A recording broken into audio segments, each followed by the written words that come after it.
eu estou me tornando indignado com este negócio, tem que se gerar em nós um incômodo, uma ira contra esta coisa, de dizer assim: Jesus, se depender de mim, quem você colocar na minha frente para eu falar, eu vou falar. Eu não vou ter vergonha de falar, eu não vou ter vergonha de amar, eu não vou ter vergonha de anunciar a salvação. Por quê? Porque eu estou indignado com as vidas que estão se perdendo e com a ciranda que o diabo está fazendo em muitos. Se você para de se incomodar com o que você está vendo, é porque você já deixou de ligar. Se eu paro de me incomodar com o que eu vejo no mundo hoje, com a situação em que as pessoas estão, com o estado que o evangelho está, com o estado e a qualidade do que está sendo pregado está, significa que eu não estou mais me importando. São coisas que são ditas, mas são baseadas em filósofos. São coisas que são ditas, mas são baseadas em um Reels que viu no Instagram. São coisas que são ditas, mas são baseadas no que a inteligência artificial falou. São coisas que são ditas, mas estão assim misturadas e mescladas com filosofias, com autoajuda, com autoconhecimento, com psicologia. São coisas misturadas, é o fogo estranho da coisa, sendo que o evangelho não se mistura, o evangelho é puro, ele é genuíno. Temos que nos indignar com o pecado que nos destrói. Provérbios 28, versículo 13 diz: quem esconde os seus pecados não prospera, mas quem os confessa e abandona encontra misericórdia. Salmos 32, 5 diz: então reconheci diante de ti o meu pecado e não encobri a minha iniquidade. Eu disse: confessarei as minhas transgressões ao Senhor, e tu perdoaste a iniquidade do meu pecado. Abra comigo, por favor, a sua Bíblia em Abacuque, capítulo de número 1. O primeiro, versículo 1. Eu estarei lendo na versão ARC. Abacuque, capítulo de número 1, versículo 1. Vamos estar lendo todo o capítulo 1. São 17 versículos. Mas não é uma leitura tão extensa quanto parece.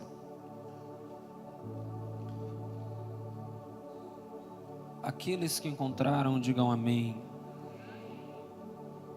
Abacuque, capítulo 1, versículo 1. Diz assim: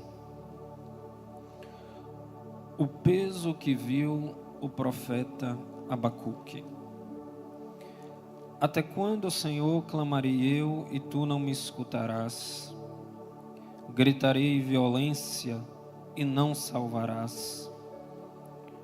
Por que razão me fazes ver a iniquidade e ver a vexação? Porque a destruição e a violência estão diante de mim, há também quem suscite a contenda e o litígio. Por esta causa a lei se afrouxa, a sentença nunca sai, porque o ímpio cerca o justo e sai o juízo pervertido. Vede entre as nações e olhai e maravilhai-vos e admirai-vos, porque realizo em vossos dias uma obra que vós não crereis quando vos for contada. Porque eis que suscita os caldeus, nação amarga e apressada, que marcha sobre a largura da terra, para possuir moradas não suas. Horrível e terrível é. Dela mesma sairá o seu juízo e sua grandeza. Os seus cavalos são mais ligeiros do que os leopardos e mais perspicazes do que os lobos à tarde. Seus cavaleiros espalham-se por toda parte. Sim, seus cavaleiros virão de longe, voarão como águias que se apressam à comida. Eles todos virão com violência. O seu rosto buscará o oriente e eles congregarão os cativos como areia. E escarnecerão dos reis e dos príncipes farão zombarias, eles se rirão de todas as fortalezas, porque amontoando terras tomarão. Então passarão como um vento e pisarão e se farão culpados, atribuindo este poder ao seu Deus. Não és tu desde sempre, ó Senhor, meu Deus, meu santo? Nós não morreremos. Ó Senhor, para o juízo o puseste, e tu, ó rocha, o fundaste para castigar. Tu és tão puro de olhos que não podes ver o mal, e a vexação não podes contemplar, porque, pois, olhas para os que procedem aleivosamente, e te calas quando o ímpio devora aquele que é mais justo do que ele. E farias os homens como os peixes do mar, como os répteis que não têm quem os governe? Ele a todos levantam com anzol e apanham-os com sua rede e os ajunta na sua rede varredora. Por isso ele se alegra e se regozija. Por isso sacrifica a sua rede e queima incenso à sua draga, porque com ela se engordou a sua porção e se engrossou a sua comida. Porventura, por isso, esvaziará a sua rede e não deixará de matar os povos continuamente? Quem pode dizer amém? Meus irmãos, essa noite eu queria refletir com você sobre uma mensagem com o tema Tornando-me indignado. Esse texto que nós lemos, vou admitir, não parece ter tanto sentido assim. E para esclarecer um pouco o que está acontecendo nisso aqui que lemos, Abacuque, ele viveu no mesmo tempo que Jeremias. A diferença é que Jeremias foi um profeta levantado por Deus para profetizar publicamente e ser, vamos dizer assim, mais vocal, mais ousado em sua profecia. E Abacuque, ele era provavelmente um servo no templo, que cuidava da parte dos instrumentos dos levitas. E esse texto que lemos não é Abacuque falando para o povo, não é Abacuque corrigindo a ninguém através do que Deus queria falar. Esse texto que nós lemos é Abacuque falando com Deus. Esse mesmo Abacuque, como eu disse, ele viveu no mesmo tempo de Jeremias, mas também no mesmo tempo de Sofonias, no mesmo tempo de Naum, e provavelmente Daniel, o profeta Daniel, era um jovem quando Abacuque estava exercendo o seu ministério. Mas o cenário é o mesmo, é o reinado de Joaquim, filho de Josias, que está prestes a ser trucidado pelos babilônios. Inclusive, uma parte do que lemos aqui no capítulo 1 é Abacuque agora estando ciente por revelação divina de que Deus enviaria os babilônios para punir a iniquidade de Israel. Estes babilônios são exatamente aqueles que conquistam a Judá e prendem Joaquim e o cegam e levam Judá cativa para a Babilônia. E Abacuque é esse personagem que ele está diante desse cenário e ele está vendo tudo o que está de errado. Abacuque, ele está vendo, como lemos, os homens maus prosperarem, e ele vê aquilo e aquilo o indigna. Abacuque está vendo as coisas erradas acontecerem e ele vê aquilo e fica indignado. Abacuque está vendo a situação do seu povo e da sua nação e ele vai vendo aquilo e ficando extremamente indignado. E é por isso que ele faz esta oração, ou este clamor, ou até esse monólogo indignado para Deus, porque ele não está nem um pouco satisfeito, nem um pouco afim de acomodar, de acatar a situação que está se manifestando e se apresentando. E é por isso que hoje eu quero lhe falar de nós, em nossa vez, começarmos a nutrir indignação também. Se você olhar toda a história do Evangelho, e eu nem preciso ver tão recente inicialmente, se você olhar os grandes homens de Deus na sua palavra, eles tinham nessa receita de que os tornou os homens que foram, uma parte dessa receita era a indignação. É você ver algo que lhe incomoda, é você ver algo que você decide não aceitar, é você ver algo que você fala assim, não, eu quero fazer algo sobre isso, eu quero exercer algum papel em transformar isso, eu quero ser usado para mudar essa questão, porque isso me indigna.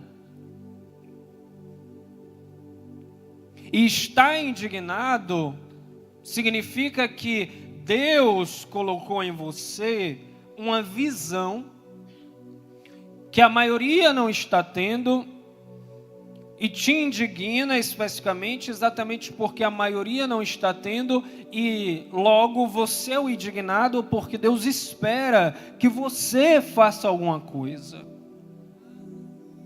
que você se mova, que você se movimente.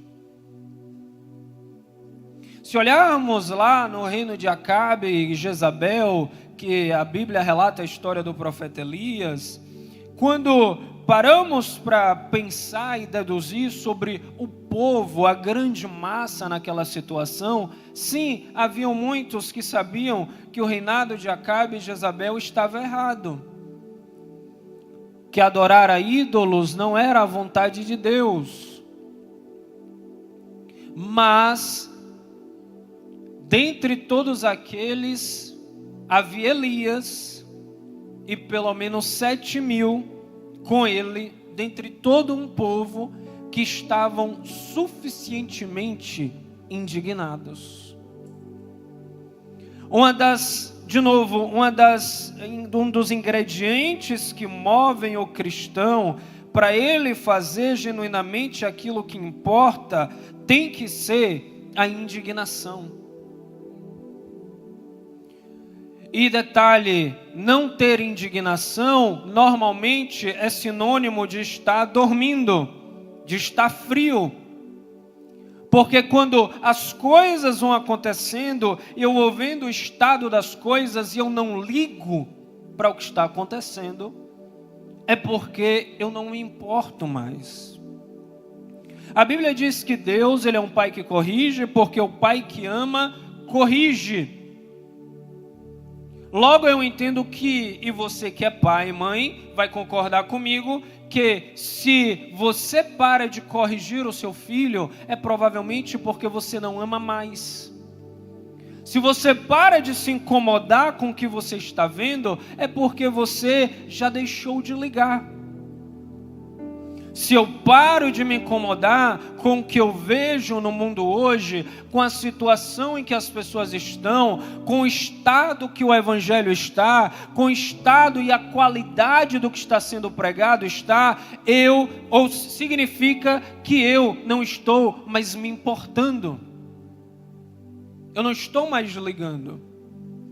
E se não estou ligando, eu estou acomodado, eu estou amoldado, eu não estou mais provocado de forma alguma, eu estou numa zona de conforto, e a zona de conforto sempre prediz a inércia, sempre prediz a inatividade, sempre prediz o não fazer nada. Só que Deus não nos chamou para não fazer nada, Deus não nos convocou para estarmos parados, Deus nos convocou para empreendermos grandes coisas para Ele. Então, por isso que hoje eu quero lhe falar sobre tornar-se indignado. Os grandes avivalistas, eles tinham uma parcela poderosa de indignação consigo. Charles Spurgeon viveu em um tempo que agora os pregadores, eles escreviam a pregação letra a letra. E eles chegavam no culto para pregar e colocavam lá aquelas folhas escritas e ficavam lendo ali de uma forma solene. Oráculo revelado ao profeta Abacuque, nome babilônico. E aí o evangelho estava se esfriando, não haviam homens, não haviam pessoas cheias de garra, cheios de sede, cheios de ousadia, querendo falar o que precisava ser falado e querendo falar isso de um lugar de originalidade, de autoria divina, de autoria do Espírito Santo. E aí Spurgeon começou a pregar e a nação inglesa começou a se organizar ao redor dele. Ele se tornou pastor com 21 anos da maior igreja de Londres, e a maior crítica que tinham dele é porque ele pregava de uma forma que as pessoas o entendiam, que ele conseguia comunicar o evangelho para cada uma das pessoas na realidade que viviam. Por enquanto antes, as pessoas iam para o culto para ouvir um monólogo morto, solene e formal. Então, nele foi sendo gerada, desde sua conversão, uma indignação com o que ele estava vendo, uma frustração com a situação das coisas, que ele buscou em Deus ser o próprio instrumento de resposta àquela indignação. Então Deus, quando Ele quer usar o homem e a mulher para algo, uma das melhores ferramentas que Ele pode te dar é a indignação. É algo começando a te incomodar, como se fosse uma pedra no sapato. Você não consegue se livrar daquela indignação, você não consegue se livrar daquela sensação, aquele sentimento de, poxa, tem alguma coisa errada neste negócio, tem alguma coisa que temos que fazer diferente, temos que fazer algo que mude um pouco esses paradigmas, temos que fazer algo que recupere a genuinidade da palavra, porque é assim que Deus age, e nós vivemos em um tempo sedento de homens e de mulheres indignados para fazer algo para Deus. Então, em primeiro lugar, temos que nos indignar com o que é pregado. A Bíblia diz em 2 Timóteo, capítulo 4, versículo 3: porque virá tempo em que não sofrerão a sã doutrina, mas tendo comichão nos ouvidos, amontoarão para si doutores conforme as suas próprias concupiscências ou desejos, e desviarão os ouvidos da verdade, voltando às fábulas. Mateus capítulo 24, versículo 11 diz: e surgirão muitos falsos profetas e enganarão a muitos. Hoje, vivemos já estas coisas. O mundo está sedento do evangelho genuíno. As pessoas estão sedentas de ouvir a palavra de Deus. Há uma diferença abismal entre falar do genuíno evangelho e falar de qualquer outra coisa. Há uma diferença abismal em falar daquilo que realmente é a razão da nossa fé e a razão da nossa salvação, do que instrumentalizar o evangelho para ser uma ferramenta de autoajuda Hoje se tornou surpreendente falar de Jesus. Hoje se tornou surpreendente falar da volta de Cristo. Se tornou surpreendente falar da vida eterna. Se tornou surpreendente falar de arrependimento, de redenção, de regeneração, de transformação, de novidade de vida. Hoje se tornou surpreendente falar de coisas que há pouco tempo atrás eram as coisas vistas como básicas. Hoje as pessoas, as ovelhas, o rebanho busca avidamente por um lugar onde tenha palavra de verdade.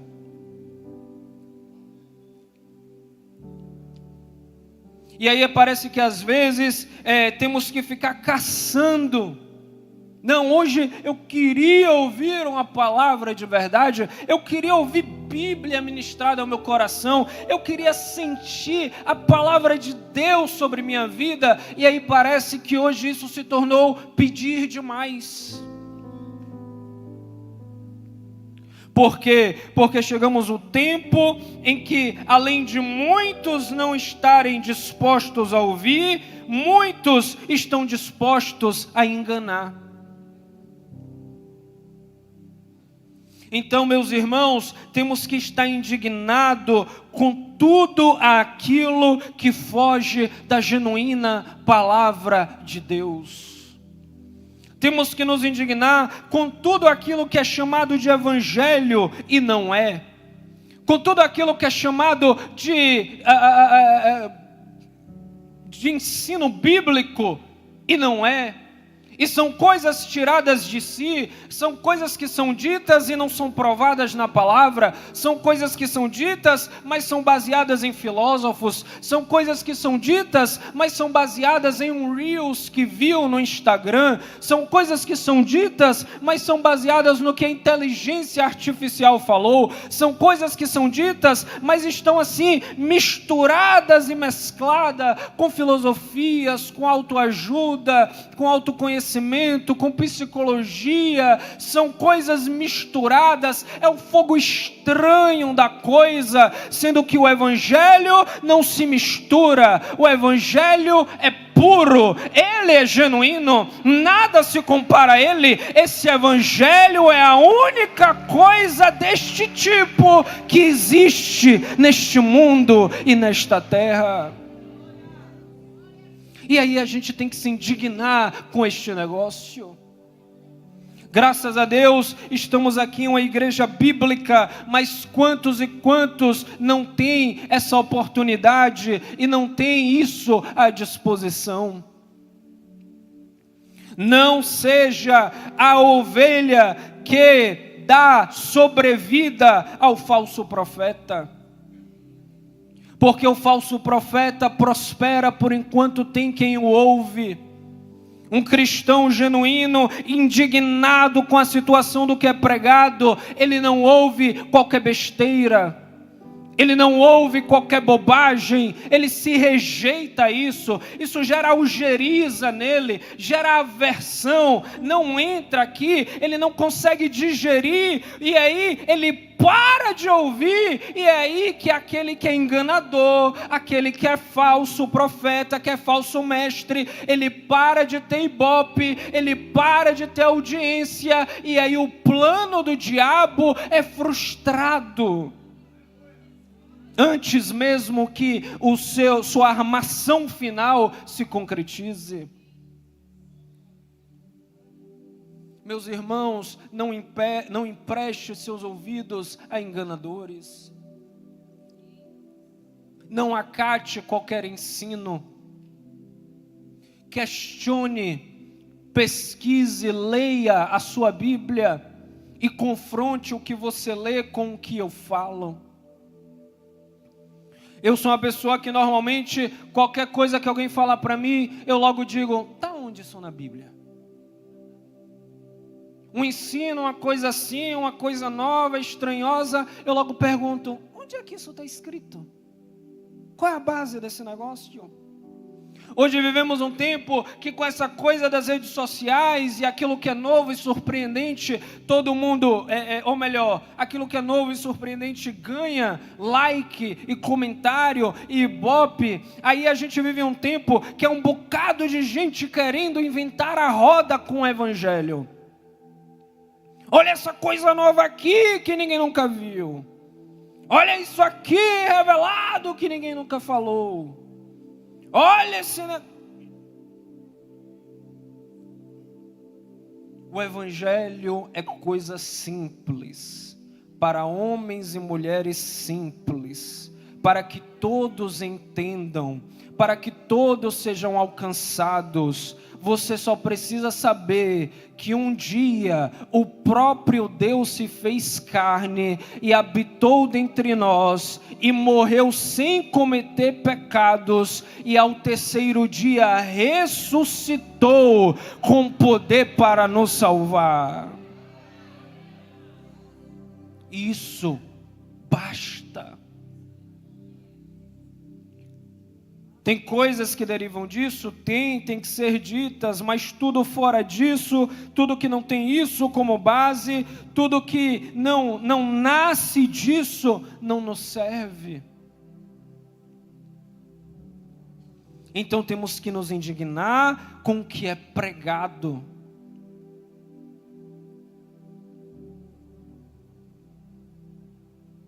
Eu só vou falar mais uma coisa sobre isso e continuo.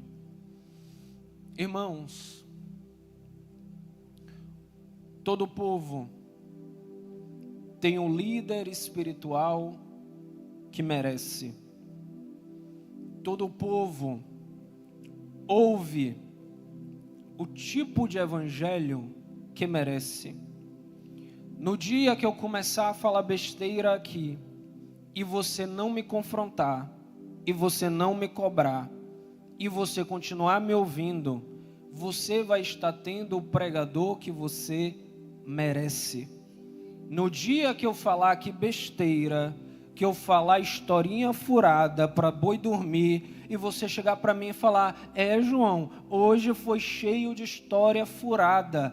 Aí, este pregador aqui que fala besteira, vai ter medo de subir aqui para pregar para você uma próxima vez, e aí Deus vai colocar aqui o pregador que você merece.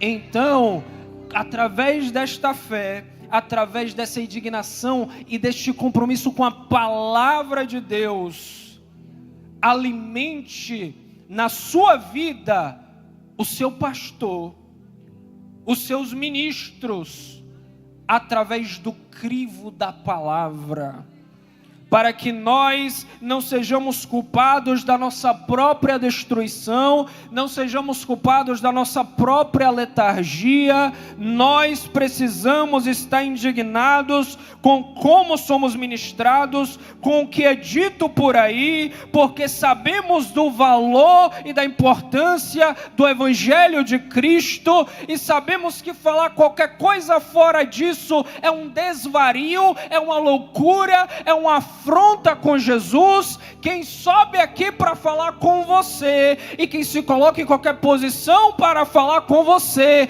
tem que estar bem consciente, bem ciente que está se dispondo a falar da coisa mais importante do mundo, da coisa mais pura, mais incomparável, mais poderosa, mais profunda, mais cheia de intricâncias maravilhosas e espetaculares, porque o Evangelho de Cristo não é qualquer coisa, ele é poder de Deus para a salvação de todo que nele crê.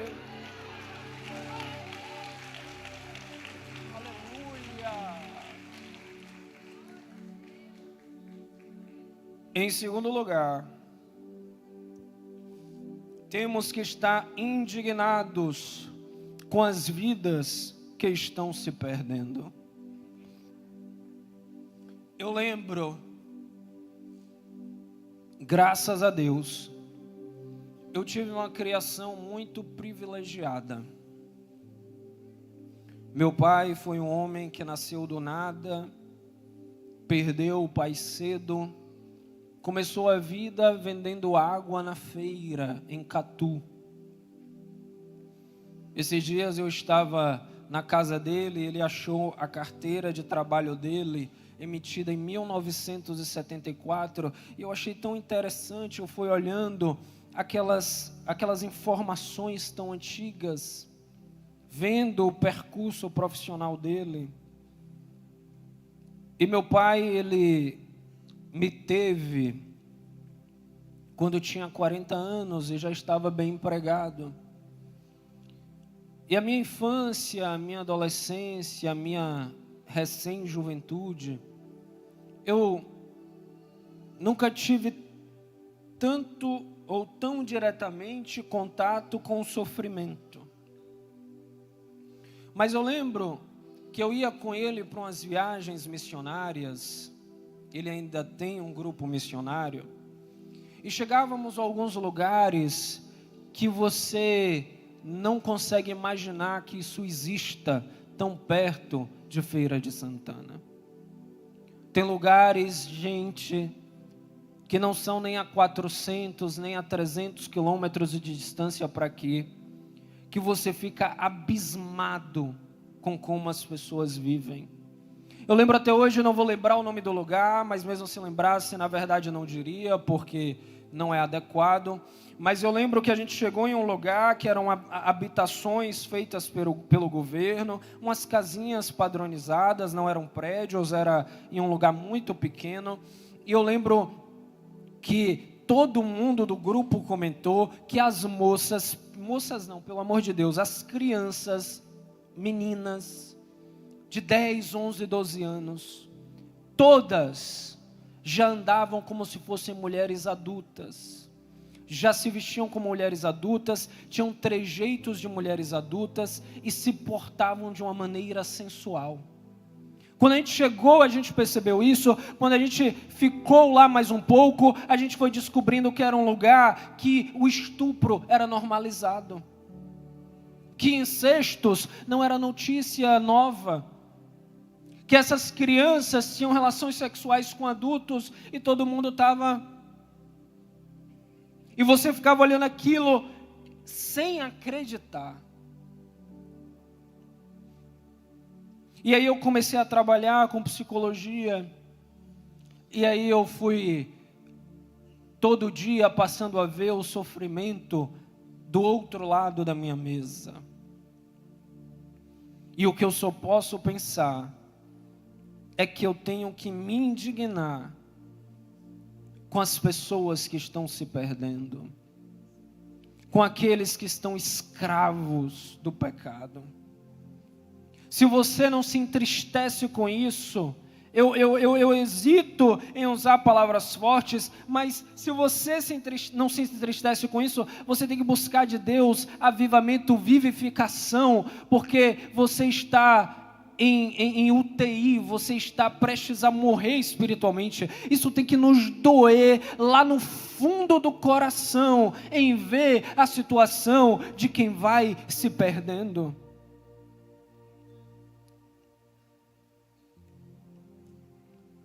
A minha esposa, ela é ótima em puxar em minha orelha, em me corrigir. E aí um dia a gente falou assim, não, olha, a gente tem que ajudar mais as pessoas. E aí eu lembro que um dia a gente saiu do restaurante, pegou aquela quentinha, né? E aí ela falou assim, vamos indo com o carro e a gente vem e encontra alguém para dar a quentinha. E aí eu lembro que a gente achou alguém.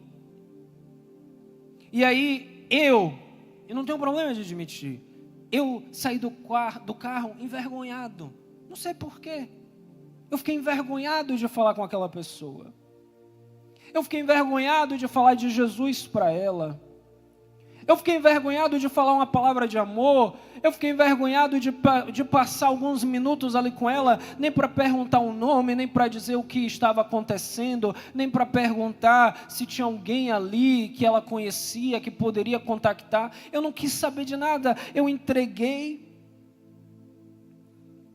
E aí eu voltei para o carro, e aí minha esposa falou, você falou de Jesus para ele? Eu falei, não. E sabe o que é pior? Depois que ela falou, eu não abri a porta do carro e fui falar. Eu deixei minha porta fechada e fui para casa. Aí eu lembro disso mais do que eu gostaria, ou talvez é bom que eu me lembre mais do que eu gostaria. E aí é algo que eu já disse aqui, eu fico olhando, irmãos, que nós, ou melhor, que temos que lembrar que aquele bendito, para não chamar de outra coisa, que chega num pai de família e propõe para ele entrar no mundo das apostas, ele não tem vergonha de propor esse negócio. Aquele bendito que chega para um pai de família mostrando uma garota de programa, uma foto erótica de uma outra mulher, ele não tem vergonha de mostrar. Aquela colega de trabalho que está procurando uma cúmplice para roubar a empresa, ela não tem vergonha de chegar e propor a outra para participar do esquema.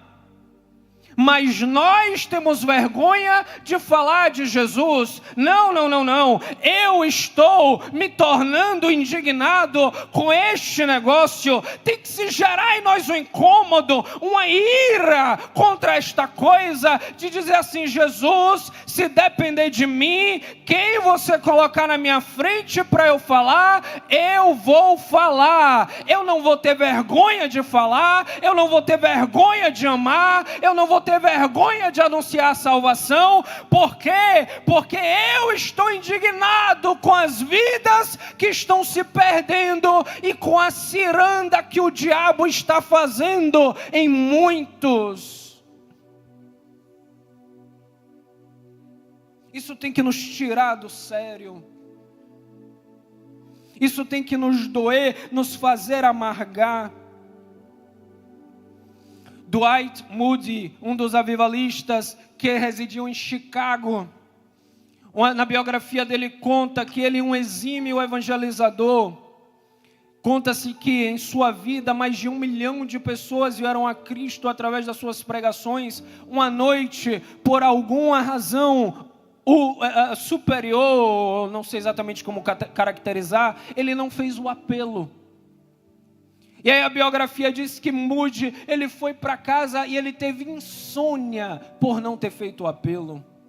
Ele passou a semana sofrendo por não ter feito apelo, porque ele dizia para si: eu não poderia ter deixado passar a oportunidade. Podia ter alguém ali que era a última vez que ela estava ouvindo. Nós somos vasos de barro, carregando um tesouro inigualável, inimaginável, e este tesouro precisa ser manifestado para todos, porque ninguém acende uma candeeira e põe debaixo da mesa, mas antes coloca ela no lugar mais alto da casa, para que toda a casa ilumine. Você foi chamado por Deus e alcançado por Cristo para ser luz em meio às trevas, para anunciar a Jesus onde está Satanás, para anunciar perdão onde há pecado, e para dizer que só Ele salva, só Ele transforma, só Ele leva para os céus.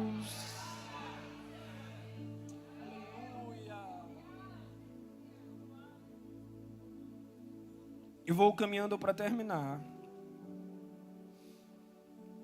Temos que nos indignar com o pecado que nos destrói. Provérbios 28, versículo 13 diz: quem esconde os seus pecados não prospera, mas quem os confessa e abandona encontra misericórdia. Salmos 32, 5 diz: então reconheci diante de ti o meu pecado e não encobri a minha iniquidade. Eu disse: confessarei as minhas transgressões ao Senhor, e tu perdoaste a iniquidade do meu pecado. Meus irmãos, é tempo de corrigirmos a nossa vida com Deus. Amigo, amiga que nos visita essa noite, é tempo de você corrigir a sua vida com Deus. A Bíblia diz lá em Apocalipse, de uma forma simbólica: aquele que estiver sujo, suje-se mais ainda. Aquele que estiver limpo, limpe-se mais ainda. Ali a Bíblia não está dizendo: olha, você que está errado, não tem mais como ficar bom. A Bíblia ali na verdade está aludindo a um tempo que ainda não chegou, em que quem está errado não vai sentir nenhum incômodo em estar errado. Não vai se sentir fora do lugar, fora da retidão em estar errado. E isso acontece quando nós vamos errando, vamos falhando e vamos repetindo e recaindo nessas constantes ocorrências faltosas. E aí se estabelece o que a Bíblia chama de iniquidade. A Bíblia diz: filhinhos, não pequeis, mas se pecares, temos um advogado diante do Pai, que intercede por nós. A Bíblia diz: aquele que é nascido de Deus não peca habitualmente. Mas tem uma diferença entre pecar e em ser iníquo. O pecado é o deslize, é aquilo que não é planejado, é aquilo que não se repete a todo tempo. A iniquidade é aquela coisa, é aquele erro sistemático, é o erro de todo dia, é o mesmo erro todo dia, e isso vai nos destruindo espiritualmente. Eu sou um grande advogado da temática que nós, como servos de Deus, temos que ser os maiores exemplos para o mundo com a nossa vida. Este pecado que o diabo tenta criar raízes em você é a forma dele de lhe envergonhar como servo de Deus. Não se engane, isso hoje aí pode até estar escondido, mas Satanás, ele não faz nada por acaso. Uma hora isso vai te envergonhar e vai te humilhar. Amigo, amiga que nos visita, eu sei que você sabe, por mais que você negue, que a sua vida tem erros. Em alguns casos tem erros à beça. Mas nada que você faça pode consertar estes erros. E por mais que você tente, você não vai abandoná-los. Ninguém se torna santo para então vir a Cristo. As pessoas, por virem a Cristo, se tornam santas. Porque quem nos santifica é Jesus. A Bíblia diz que Ele nos justificou. O que é isso? Ele nos tornou justos diante de Deus através dEle. Jesus é como nosso fiador. Eu não tenho nenhuma moral, mas Jesus tem.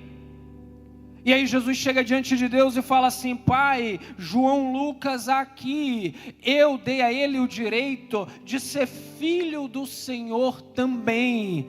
Ele, Pai, não presta mesmo não, mas eu sou o fiador dele. Ele agora está comigo. Eu agora ajudo e o socorro. Eu agora transformo ele. Eu agora tenho tornado ele numa nova criatura. Eu tenho colocado, Pai, aquilo que estava fora do lugar, no lugar. Eu tenho pegado essa cabecinha dele, que só pensa besteira, e tenho posto um propósito superior. Nós somos justos e santos por nenhum outro senão Jesus Cristo de Nazaré. Então eu estou indignado quando o pecado bate a porta e eu abro a porta. Eu fico indignado quando eu dou um passo para frente na minha vida espiritual, mas o erro me faz regredir vários passos. Não, eu não quero viver uma vida de esforços somados a zero.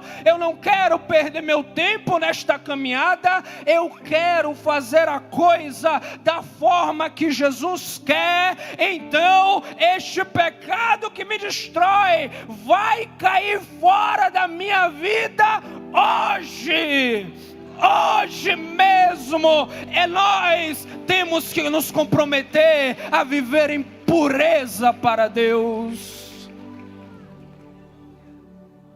Fica de pé, por favor.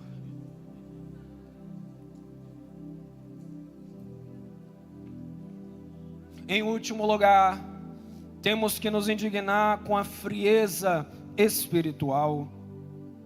Eu não falo de passarmos a voltar a ver milagres ou ver maravilhas. Isso tudo é muito bom. Mas na minha humilde opinião, hoje nos falta genuína convicção no que cremos. Hoje nos falta uma fé independente das circunstâncias. Esse compromisso com Cristo, para Ele ser um caminho sem interrupções, ser um canal fluido de vida, Ele precisa ser um canal onde não há nenhuma dúvida do meu compromisso com Ele. E aí, infelizmente, alguns, vendo as circunstâncias mudarem, vendo as provações se agigantarem, abrem mão da sua fé. Alguns, até no ambiente da igreja, se ressentem com algo, se magoam com alguma coisa e abandonam o barco. O nosso compromisso não é com homens, é com Jesus. Nosso compromisso é com algo maior. Homens falham, homens decepcionam, mas Jesus é o único exemplo de homem perfeito que já existiu. Eu busco em Deus, e assim temos que buscar, de sermos dotados de uma fé como a de Jó, que mesmo quando tudo deu errado, mesmo quando a própria esposa dele disse: amaldiçoa o teu Deus e morre, Jó respondeu assim: você falou como uma louca. Nós aceitamos o bem de Deus e não vamos aceitar o seu mal, mas eu sei que o meu Redentor, Ele vive e um dia se levantará sobre a terra.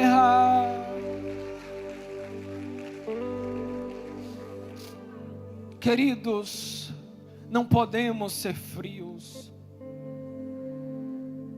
não podemos ser inconstantes, não podemos ser relapsos com a obra de Deus. Uma coisa eu lhe concedo, uma coisa eu admito: a vida cristã, por muitas vezes, é anticlimática. O que isso quer dizer? Algo que não é anticlimático é como um filme de Hollywood. É aquela coisa que vai se construindo muito bem armada e roteirizada, e aí no final tem aquele clímax, aquele ponto alto, aquele ponto atônito. E a vida cristã, por vezes, não é assim, ou normalmente não é assim. Muitas vezes ficamos esperando aquele ponto alto, aquele fim do Felizes para Sempre, aquele final hollywoodiano, mas este final e este ponto alto não vai ser nesta vida. Este ponto alto vai ser quando nos encontrarmos finalmente com o nosso Deus.